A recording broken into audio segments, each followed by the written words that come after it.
Pakistan super 8 round में पहुंच चुका है और इस मरहले का पहला मैच पाकिस्तान कल न्यूजीलैंड के अगेंस्ट खेलेगा। आज पाकिस्तान टीम का ट्रेनिंग सेशन था और हेड कोच माइक हसन की प्रेस कॉन्फ्रेंस थी। इसी पर बात करेंगे। मेरे साथ senior sports journalist Ejaz Waseem Bakhri और औरंगजेब यूनुस मौजूद हैं। पाकिस्तान टीम का ट्रेनिंग सेशन बारिश की वजह से कैंसिल हो गया, लेकिन हेड कोच ने प्रेस कॉन्फ्रेंस की। बाखरी साहब, माइक साहब ने तो बड़ा क्लियरली सारी चीज़ों पे बात की है और वो कॉन्फिडेंट दिखाई दे रहे हैं। उन्होंने कहा जी न्यूजीलैंड से गो के हम 5 मैच पहले जीते हुए T20 में और मैं इस बर्तरी को नहीं मानता। क्या कहेंगे आज की सिचुएशन पे जब हमारी ट्रेनिंग भी कैंसिल हो गई? देखिए, एक तरह से कॉन्फिडेंट कोच की प्रेस कॉन्फ्रेंस थी। साहब उसने अपने एक एक प्लेयर को डिफेंड किया। उसने सलमान मिर्ज़ा के बारे में बोला कि वो अनलकी रहे कि उनको पहले 2 मैचेस में हमें खिलाना चाहिए था। उन्होंने बाबर आजम के रोल के ऊपर गुफ्तगू की कि 12 ओवर के बाद उनका उस हालात में बैटिंग पे आना जो है ना वो अच्छा नहीं था। तो हमने बाबर आजम ने भी इस चीज़ को वैल्यू किया कि मैं बेंच पे बैठा हूँ और बाकी जो है ना वो पावर हिटर जा रहे हैं। बाकी देखें, न्यूजीलैंड की टीम पाकिस्तान के खिलाफ अच्छा खेलती आई है, इसमें कोई शक नहीं है। लेकिन हमारा प्रेमदासा में अगेंस्ट इंडिया का जो मैच है सर, उसके बाद डर लगता है। इस टीम से डर लगता है। इस टीम के अंदर वो क्लियर पिक्चर देके चले गए कि बाबर एक तो कभी ओपनिंग पे नहीं जाएगा, बाबर नंबर 4 पे खेलेगा। और शाहीन और नसीम के बारे में उसने कहा कि प्रॉबेबली के पाली केले में जाके वहाँ की कंडीशन में वो हमें काम आ जाएं। इब्रार का उसने कहा कि जो रोल उसका है, उस्मान तारिक वो रोल बहुत अच्छे से निभा रहा है। तो कोच तो मुझे लगता है इसी अनचेंज टीम के साथ मैदान में उतरने वाला है जो कि पाकिस्तान की है। एक आधा चेंज शायद कर लें, बट अगर मेरे से आप पूछते हैं तो अभी भी ख्वाजा नाफे वाला जो गैप है उस पर फ़खर जमान को अगर बैटिंग कराई जाती है, बट मैं अभी तक अंडरस्टैंड नहीं कर सका। सरदार साहब बता सकते हैं कि वो बार बार एक बात कहते रहे कि without Fakhar Zaman, without Shaheen Shah, without Naseem Shah हमने बेस्ट 11 पिछले मैच में पिक किया है। तो वो जो बेस्ट 11 है, अगर वो इन तीनों के बगैर है तो सर ये तीनों फिर लाहौर से जहाज पे बैठे यहाँ पे क्यों लेकिन आप कह रहे हैं बाबर आजम की जगह ख्वाजा नाफे की जगह फ़खर जमान भी तो फिर चौथे 5वें नंबर पर ही आएंगे ना। उनको और नीचे एज ए टेल एंडर लेना है। बाबर आजम का उन्होंने कहा जी उनको रोल हमने पहले ही बता दिया था एशिया कप के बाद और बाबर आजम को पता है उसका रोल। फिर बाबर आजम को ड्रॉप करके फ़खर जमान को लिया जा सकता है ना? नो, फ़खर इस नंबर के ऊपर, ये 5वां नंबर बनता है तो फ़खर इस 5वें नंबर पे बैटिंग करता चला है। फ़खर ने इस नंबर पे बैटिंग की हुई है और फ़खर बैटिंग कर भी सकता है। फ़खर का रिकॉर्ड न्यूजीलैंड के अगेंस्ट बहुत अच्छा है।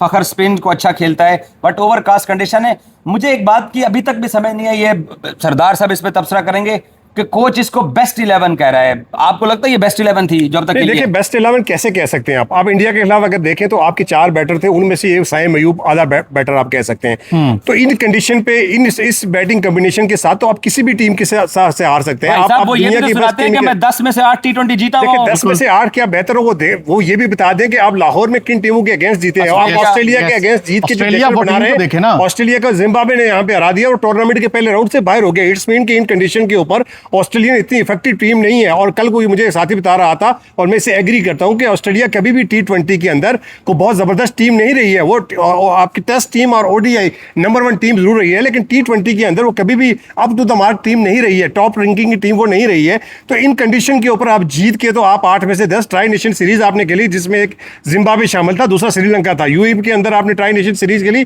जिसमें एक अफगानिस्तान था। तो इन टीमों के अगेन आप ये बताएं ना, बेस्ट टीम के साथ आपने कितने मैचेस जीते?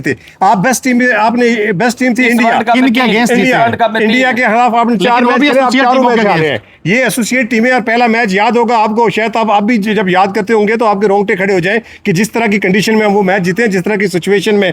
वो मेरे ख्याल में राना फहीम अशरफ की सदियों वाली इनिंग्स थी जो उसने खेल दी है, ना तो उससे पहले कभी देखी है ना ही उससे बाद कभी देखने को शायद नसीब हो। तो इन टीमों के अगेंस्ट क्या ही अच्छा होता कि वो साथ में 10 में से 8 का नाम भी बता सकते।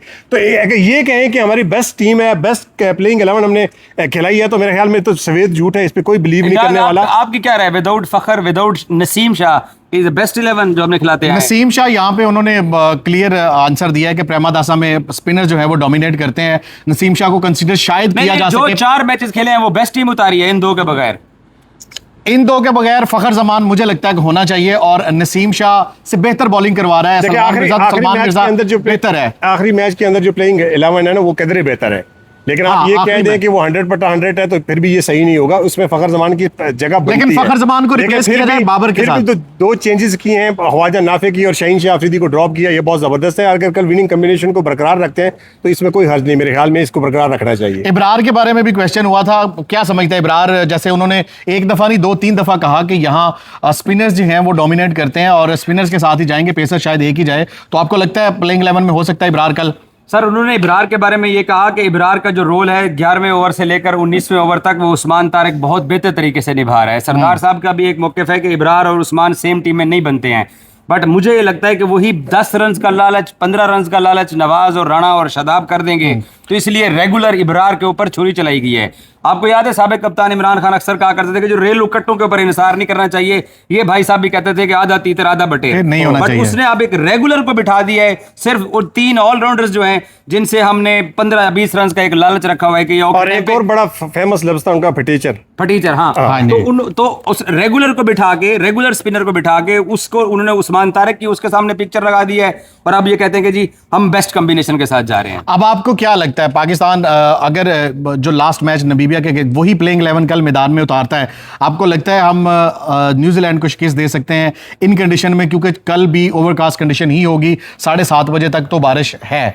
सर इंडिया से हारने के बाद आपके भाई ने कहा था पाकिस्तान सेमीफाइनल तक अपने 4 गेम जीतेगा, नमीबिया, इंग्लैंड, श्रीलंका और न्यूजीलैंड। अब हार जाए तो मैं जिम्मेदार नहीं हूं, बट मुझे लगता है पाकिस्तान ये 3 गेम जीतने जा रहा है। सरदार साहब, न्यूजीलैंड बाकरी साहब जो 4 मैच हम इंडिया से हारे हैं, एक में भी आपने कहा था कि हम हारेंगे, आपने कहा था फट्टे लगा एशिया कप में भी ये कहता है। समझ सकता हूँ, ज़ाहिर है एज ए पाकिस्तानी किसकी ख्वाहिश नहीं है। मैं तो आपसे 2 कदम आगे हूँ और 1 फुट हमेशा आपसे ऊपर सोचता हूँ। मैं तो कहता हूँ पाकिस्तान फाइनल जीतेगा और फाइनल जीत के जाएंगे, लेकिन जरूरत इस बात है कि अब भी जो छोटी मोटी गलतियां रह गई नहीं सोचते, आप 35,000 फुट ऊपर सोचते हैं, आपकी सोच है। और अब भी हम कहते हैं कि बेहतर कॉम्बिनेशन होना चाहिए। देखिए आप अच्छे कॉम्बिनेशन के साथ अच्छी क्रिकेट खेल के हारे ना, हार जीत खेल का हिस्सा है। ऑस्ट्रेलिया बाहर हो गई, साउथ अफ्रीका हारते रह गए। कॉन्फिडेंट कोच की प्रेस कॉन्फ्रेंस जो मुझे लगा है, नहीं कॉन्फिडेंट तो शुरू से मुतमईन हम कहते हैं ना अपनी ज़बान में, मुतमईन शुरू से मुतमईन है। अब बाकी बातें आप सारी समझते हैं, तो मुतमईन तो है, इसमें तो कोई शक नहीं। कोच की प्रेस कॉन्फ्रेंस जबरदस्त थी। बाबर आजम के बारे में जो कॉन्फिडेंट उनका साथ था कि 110 का स्ट्राइक रेट,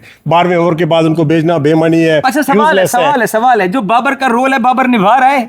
नहीं अच्छा उन्होंने वैसे ये बात है, मेंशन किया, ज्यादा बातें करते हैं, सब की बातें करते हैं। और ये चीज भी है कि बाबर आजम को जो रोल मिला, स्पेशली जो इंडिया के अगेंस्ट वो आउट हुए, जो नेदरलैंड के अगेंस्ट वो आउट हुए, तो जस्टिफाई तो नहीं करते कि उनको कंटिन्यू इस नंबर पे भेजा जाए या इन पे रिलाई किया जाए। क्योंकि सलमान अली आगा ने इस टूर्नामेंट शुरू से पहले एक प्रेस कॉन्फ्रेंस की थी जिसमें उन्होंने कहा था कि बाबर आजम का एक एंकर रोल है जिसकी वजह से हमने उनको टीम में रखा हुआ है। वो अगर एंकर रोल बाबर आजम नहीं निभा सकते, अगर 150 के स्ट्राइक रेट से बैटिंग नहीं कर सकते, तो वो तो खुद चीख कर कह रहे हैं कि भाई साहब 4 नंबर के ऊपर मैं सूटेबल नहीं हूँ, मुझे इस टीम में ना रखिए। तो कोच की बात तो ठीक है, कोच की डिबेट उस पर बात तो जरूर होती है, लेकिन खुद बाबर आजम की परफॉर्मेंस भी तो चीख के कह रही है कि वो T20 के प्लेयर नहीं रहे। न्यूजीलैंड की बॉलिंग के सामने पाकिस्तान ने यहाँ 114 किया अगेंस्ट इंडिया, नमीबिया को हमने 200 मारा है। तो न्यूजीलैंड की बॉलिंग जो कि एक तगड़ी टीम है न्यूजीलैंड आईसीसी टूर्नामेंट्स की, उसमें आपको लगता है कि पाकिस्तान उनके सामने अगर टॉस जीत के पहले बारी खुद ले लेता है तो पाकिस्तान 170 करने जोगा है? देखिए न्यूजीलैंड की बॉलिंग से मुझे कोई ज्यादा खतरा नहीं है ना, मैं समझता हूँ कि बॉलिंग बहुत ही डेंजरस किस्म की बॉलिंग है। न्यूजीलैंड की जो बैटिंग है ना, स्पेशली जो टॉप 5 बैटर उनके आते हैं, पाकिस्तान के मार्क चैपमैन की प्रेस कॉन्फ्रेंस आपने सुनी होगी, और मार्क चैपमैन का जो पाकिस्तान के खिलाफ रिकॉर्ड है बहुत अच्छा है। उनका नंबर 6 पे, नंबर 7 पे डैरन मिचेल आता है। टिम सैफर्ड और फिन एलन उन्होंने एक मैच में 16 छक्के एक बंदे ने मारे हैं। फॉर्म में आ गया है। आप ये देखें कि डैरन मिचेल 7वें नंबर पे आते हैं और हमारे 5वें नंबर पे शादाब खान आते हैं, तो खुद फर्क आप समझ लीजिए कि बैटिंग में फर्क कहां पे है उनका। आप फिल एलन देख लें, उनके जो टिम सैफर्ड है उनको देख लें, तो बैटिंग तो बड़ी ठीक ठाक है। बॉलिंग में ठीक है उनकी बॉलिंग है, लेकिन बॉलिंग को बहुत एक्स्ट्रा ऑर्डिनरी नहीं है कि पाकिस्तान उसको फेस ना शाह को इतनी बड़ी बैटिंग लाइन दोबारा से ये ग्राउंड खेलना पड़े नमीबिया के खिलाफ, इसके फिर भी नहीं रखना चाहिए। अभी तो जान छुड़ाई है। पाकिस्तान अगर मैच हारता भी है, टूर्नामेंट हारता भी है, अगले जन्म में क़यामत की सुबह तक मैं कहता हूं कि बगैर शहनशाह के अगर चलें तो ठीक है, कोई मसला नहीं है। आपको कल नसीम शाह खेलता हुआ दिखाई दे रहा है या सलमान मिर्जा? मुझे सेम प्लेइंग 11 देख सेम, जो नमीबिया के अगेंस्ट, जो नमीबिया के खिलाफ ख्वाजा नाफे भी इंक्लूडिंग। मुझे नहीं लगता कि फौजी को चांस देंगे, बट न्यूजीलैंड के खिलाफ फौजी का एक भरम बना हुआ है, उस भरम की बुनियाद के ऊपर एक चेंज कर सकते हैं ख्वाजा नाफे को और खिला देना चाहिए।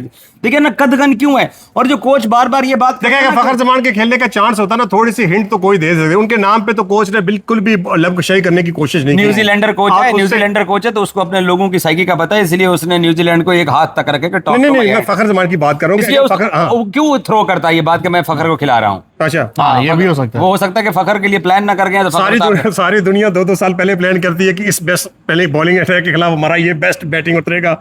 हम ऐसे है कि चांद रात तो तक वो जीते क्या है? चांद रात तक भी छुपा तो वो जीते क्या है? हम 8-10 में से 8 जीते हुए हैं, तो वो जीते क्या है जो 2 साल काश के हम कोच 7 में कोच से ये भी बता 5 देते कि जीते। आखिरी 4 इवेंट में कोच ने शुक्र है ये शादाब की तरह ये प्रेस कॉन्फ्रेंस नहीं की भाई आप तो 4 साल से दूसरे मरले में नहीं जा रहे थे, ये कोच है आपको दूसरे मरले में लेके गया, आप तो पहले मरले से वर्ल्ड कप के बाहर हो रहे थे। शुक्र है कोच ने ये जो है बयान नहीं दे आई दिया। Love my head coach.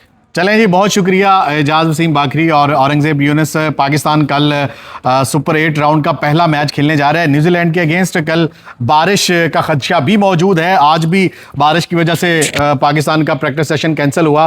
तो देखते हैं कल क्या सिचुएशन बनती है। मैं यहाँ से आपको तमाम तरह अपडेट देता रहूँगा। अगली अपडेट तक के लिए इजाज़त दें, अपना बहुत ख्याल रखें। अल्लाह हाफिज़।